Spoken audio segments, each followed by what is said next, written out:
دا مبارک یو باغ کې مزدور و د تقوا برکاتو ته وګورئ څو کاله په یو باغ کې دی لګیا ده مزدوري کوي دغه باغ والا غلام ده یو وخت کې د باغ مالک راغی مبارک ته وایي ای مبارکه ورسه ماته یو خوږ انار راوړه مبارک لاړ یو سور انار یې ورته کته غټ انار یې ورته راوړ چې کله مالک د انار یو څو دانې خولې ته واچولې نو هغه ډېر تروش انار و خوږ نه و وایي مبارکه دومره عمر دې په دا باغ کې تېر کړ ته تر اوسه پورې په دې نه پوهېږې چې خوږ انار څنګه یو تروش انار څنګه وي مبارک رحمت الله علیه په جواب کې ورته ویلې وایي ای د ما مالکه زه خو تا په دې باغ کې په حیثیت د یو مزدور لګولی تا خو زه د دې دپاره نه یم لګولی چې زه د انار خوند وڅکم چې دا خوږ د کتروش تا خو ماته د خوراک اجازه نه ده راکړې تا خو زه د خوراک دپاره نه یم لګولی دا د تقوا برکت چې کله د باغ مالک ته خبره واورېدله چې مبارک رحمت الله علیه دومره تقواداره ده نو کور ته راغی خپلې ښځې سره یې مشوره وکړه چې لور مو ځوانه ده هسې خو یې یو چا ته ورکوو خو زما زړه غواړي زه دا خپله لور مبارک ته ورکړم ښځې شور شروع کړه ته وایي څنګه د ما لور مزدور ته ورکوې زه هېڅکله دې مزدور ته نه ورکوم دګې خو د موږ توهین ده خیر د باغ مالک کوشش شروع کړ خپله ښځه دې ته تیاره کړله چې مبارک ته خپله لور ورکړي نو د باغ مالک راغی مبارک ته وایي ای مبارکه ته ما ته مشوره راکړه زما لور ځوانه ده زه یې چا ته ورکړم مبارک رحمت الله تعالی علیه ورته ویلې وایي ای د ما مالکه عیسایان ښایستهوالی خوښوي حسن خوښوي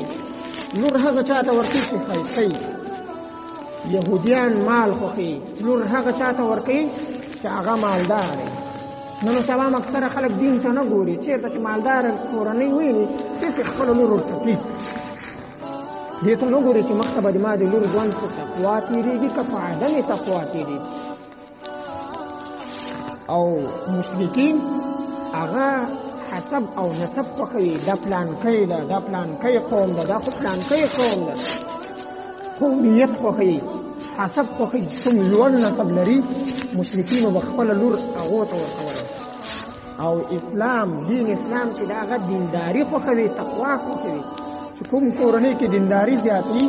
څوک زیات دیندار اسلام دا خوښوي چې خپله لور یې هغه ته ورکوي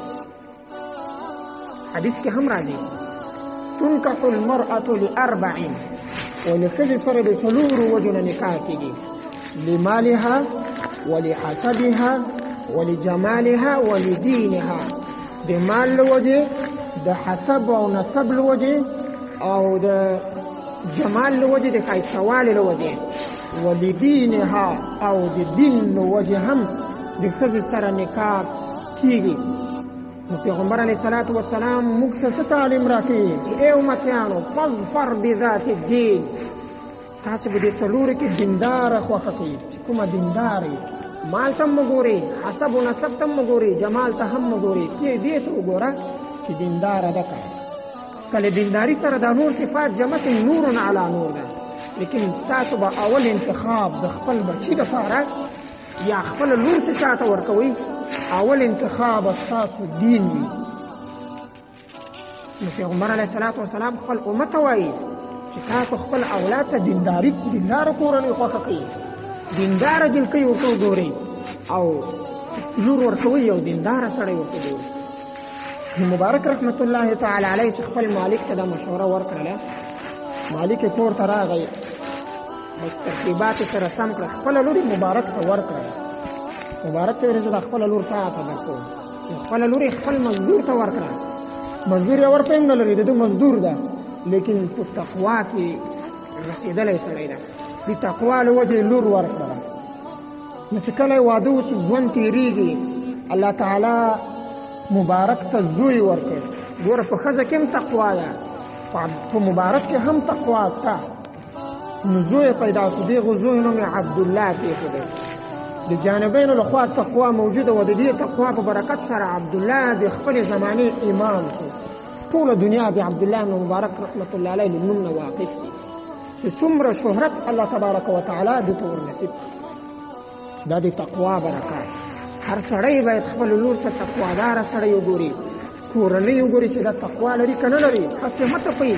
چې یو ځای بنګله ولیدله، مالونه مو ولیده، بس خپله لور هلته ولوکتئ.